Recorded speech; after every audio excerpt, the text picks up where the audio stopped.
देख रहे हैं राजपट टीवी और मैं हूं आपके साथ सपना ठाकुर। रुक करते हैं आज की बड़ी खबरों की ओर। खबर बहराइच से है, जो संचारी और संक्रामक रोगों की रोकथाम के लिए की गई व्यवस्थाओं का जायजा लेने के उद्देश्य से जिलाधिकारी डॉक्टर दिनेश चंद्र ने मेडिकल कॉलेज के महर्षि बालक जिला चिकित्सालय बहराइच का औचक निरीक्षण किया। डीएम ने इमरजेंसी, जे, एईएस और डेंगू वार्ड सहित अन्य वार्डों का भी निरीक्षण कर मौजूद चिकित्सकों, पैरा मेडिकल स्टाफ से जानकारी प्राप्त करते हुए निर्देश दिए कि सभी मरीजों को शासन द्वारा निर्धारित मानक के अनुसार चिकित्सकीय सुविधाएं उपलब्ध कराई जाए। डीएम ने मरीजों और तीमारदारों से भी चिकित्सालय द्वारा उपलब्ध कराई जा रही सुविधाओं के बारे में फीडबैक प्राप्त किया। बुलंदशहर से है, जहां दबंग द्वारा पत्नी को परेशान करने को लेकर पीड़ित पति ने एसएसपी ऑफिस पहुंचकर एसएसपी से आरोप लगाते हुए शिकायत दर्ज की कि गांव का रहने वाला एक युवक मेरी पत्नी से अवैध संबंध बनाना चाहता है, जिसको लेकर मुझे और मेरी पत्नी को परेशान कर रहा है, जिसको लेकर पीड़ित ने एसपी से न्याय की गुहार लगाई है। कोई नया संबंध बना रखे हैं, वो मेरा गांव का है, मोबिन प्रधानपुर। वो सब धमका रहा है, उसे तलाक करवाना चाह रहा है, मेरे ससुरालियों को जवाब में करवाना चाह रहा है और उसे कैसे छोड़ दे सब मैं रखूँगा। उससे मिला हुआ है, बहुत पावरफुल आदमी, पैसे वाला है, कैसा छोड़ कर मैं रखूँगा, ना तो जान से मार दूँगा। अपने घर मेरे ससुराल वालों से भी दबाव करवा रहा है, कैसे छोड़ दे। मामला हमीरपुर जनपद के मोधा कस्बे का है, जहां पर कस्बे के बड़े चौराहे के आसपास लगभग 5 दशक से जमीन पर अपनी गाड़ी और झोपड़ी में अपना जीवन बिता रहे पचहिया लोहारों ने एसडीएम को पत्र लिखकर बताया कि वो लोग महाराणा प्रताप के शासनकाल से ही खानाबदोश बनकर रह रहे हैं, जिसमें कि उनकी स्थिति में ग्रामीण और शहरी समुदाय भली भांति परिचित है और हमारा मुख्य व्यवसाय कृषि और घरेलू लोहे के सामान बनाने पर निर्भर है। और साथ ही बताया कि सरकार द्वारा घुमंतु और निम्न जाति वर्ग के लिए जमीन के पट्टे आवंटित किए जाते हैं, लेकिन उनके समाज को आज तक कोई भूमि नहीं दी गई है, जिसके चलते उनके बच्चों का भविष्य संकट में होता जा रहा है और गर्मी और सर्दी और बरसात में उन्हें अपने परिवार के साथ नरकीय जीवन जीना पड़ता है। जिस पर एसडीएम सुरेंद्र कुमार ने लेखपाल को बुलाकर जमीन तलाशने की बात कही और साथ ही बताया कि अगर ये लोग कांशीराम कॉलोनियों में जाना चाहते हैं तो उनके लिए आवास आवंटित कर दिए जाएंगे और अगर गहरौली में जाना चाहे तो पट्टे करा दिए जाएंगे, लेकिन उक्त लोग कस्बे के 4-5 किलोमीटर की रेंज में ही जमीन देने की बात कर रहे हैं। मेरा नाम संजय है। क्या मामला, किस लिए आए थे? हम यहाँ झोपड़ी डाल के करीब 30-40 सालों से रह रहे हैं। हमारी अभी तक झोपड़ियाँ ही हैं, हमको कहीं कोई पट्टे आवास नहीं प्राप्त हुए और हमारा रोड के किनारे खाना कमाना है। तो हमने आज एसडीएम साहब को आवेदन दिया है कि कहीं अगर आसपास नज़दीक रेंज में अगर कहीं कोई पट्टा हो तो हमको इकट्ठा जो है सभी परिवारों को दे दिया जाए, तो वहाँ हम रह के जीवन यापन को कर सकेंगे और अपना मौधा के अपना जो है रोजगार कमा सकेंगे। ये बताइए कि सैकड़ों साल आवास लेने, पट्टे लेने के लिए, आवास लेने के लिए, पट्टे लेने के लिए मेरे बच्चों के भविष्य बिगड़ रहा है, बच्चों के भविष्य सुधारने के लिए।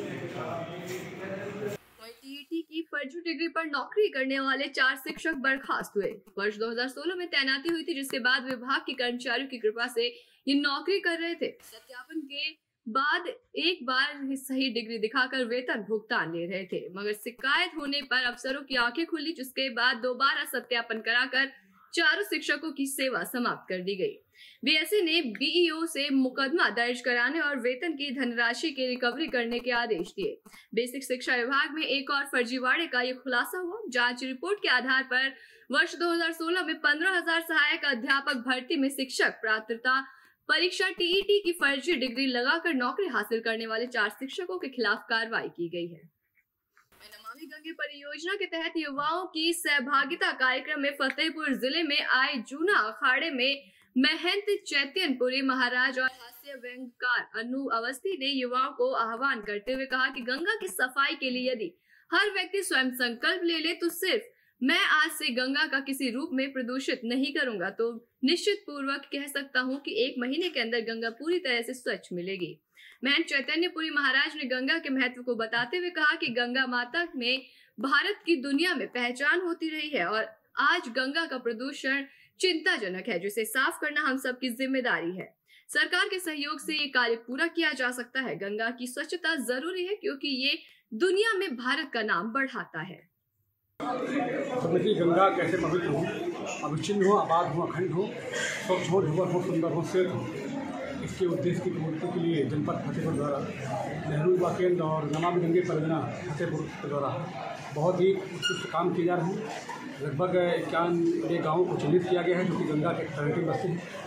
उनके संपूर्ण रहने वाले लोग वहाँ के वासी उनको लेकर के संपूर्ण जनपद में और गंगा के केवल फतेहपुर जिला नहीं, अगल बगल के जो सीमावर्ती जिले हैं और गंगा के पार के जिले हैं उनको भी संविधान से जोड़ने का काम है ताकि गंगा पवित्र हो, स्वच्छ हो और संपूर्ण दुनिया में जो गंगा की पहचान है वो गंगा के बदल सकता और जो सांस्कृतिक, भौगोलिक, आर्थिक, आध्यात्मिक जो विरासत है फतेहपुर जनपद की वो कैसे और सुंदर हो सके, उसका व्यक्तित्व में चार चांद कैसे लग सके, इसी उद्देश्य की पूर्ति के लिए आज इस सभागार में तमाम पूज्य संतों, महंतों और अधिकारी गणों की उपस्थिति में भारी संख्या में जो समाज के बहुत जिम्मेदार और जवाबदेही लोग उनकी उपस्थिति में कि आज कार्यक्रम किया गया है और सबका एक ही नारा है, एक ही संकल्प है, गंगा कैसे पवित्र हो, गंगा कैसे आबाद हो, अविच्छिन्न हो, अखंड हो, अनंत हो, ताकि हमारी पहचान जो पूरे विश्व में है वो उसको पुनः स्थापित करें। आप महान संतों द्वारा इस और क्या करें? हम का सीख दे रहे यार, हम खुद सीखे आए हैं और बस इतना कहे आए कि गंगा जो गंदी है उसकी जिम्मेदारी हम ले रहे हैं। हम और हमारे परिवार, हमारी गुड़िया, हम लोग गंगा का गंदा किया है, लेकिन आप लोग गंगा जी का साफ रखो। सबसे ज़्यादा गंगा में गंदगी अक्टूबर नवंबर के महीने में डाली जाती है। गणेश लक्ष्मी बदले गए, पूरे साल की माला फूल पत्ती ये होता गंगा जी में डाली हो जाए। और स्थान है पार्क में गड्ढा खोदो, वहाँ डाल दो। गंगा का पानी पी के पहले लोग तबीयत ठीक हो जाती थी, बताते थे जो गंगा का पानी पी लेते बीमार नहीं पड़ा, तो इतनी चीज़ें होती। आज हम ही लोग गंगा का गंदा कर दिया। स्थिति ये है कि आज हम ही लोग उसके सफाई के लिए आयोजन कर रहे हैं। आप पूछ रहे हो कि खाली मंच से करोगे कि जाओगे, हम आपसे पूछ रहे हैं आप खाली ऐसे लकड़ी लगाते रहोगे कि आप भी कुछ करोगे? चुनाव को लेकर जसवंत नगर विधानसभा में आज भारतीय जनता पार्टी के कार्यालय के उद्घाटन के अवसर पर बीजेपी के यादव नेताओं का जमावड़ा लगा। शिवपाल सिंह यादव की विधानसभा जसवंत नगर में आज बीजेपी कार्यालय के उद्घाटन के अवसर पर प्रदेश मंत्री गिरीश यादव, पूर्व समाजवादी विधायक सिरसागंज हरिओम यादव जो कि शिवपाल सिंह के बेहद करीबी माने जाते हैं, कार्यक्रम में पहुंचे। इस मौके पर भाजपा प्रत्याशी रघुराज शाक्य ने साथ ही इटावा से सांसद रामशंकर कठेरिया, इटावा सदर विधायक सरिता भदौरिया के साथ ही बड़ी संख्या में भाजपा के वरिष्ठ नेता मौजूद रहे।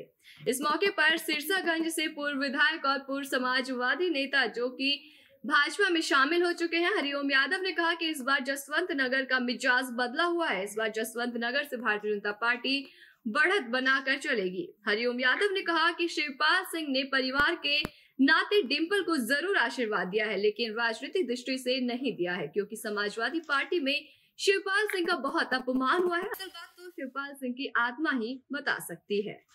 हम भारतीय जनता पार्टी के प्रत्याशी के समर्थन में जसवंत नगर में आए हैं और अब यहाँ का मिजाज बदला हुआ है। हमको ये लगता है कि जसवंत नगर से भारतीय जनता पार्टी बढ़त बना के चलेगी। भारतीय जनता पार्टी जसवंत नगर से बढ़त बना के चलेगी। लेकिन अब तो चाचा शिवपाल ने भी आशीर्वाद दे दिया है, जब भी वो यहाँ से विधायक है डिम्पल।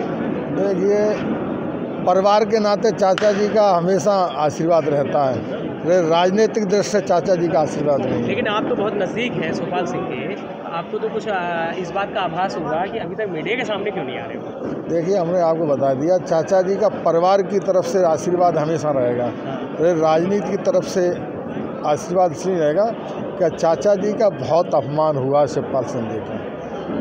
ऐसी तमाम बड़ी खबरों के लिए देखते रहिए राजपट टीवी, सबसे पहले भारत।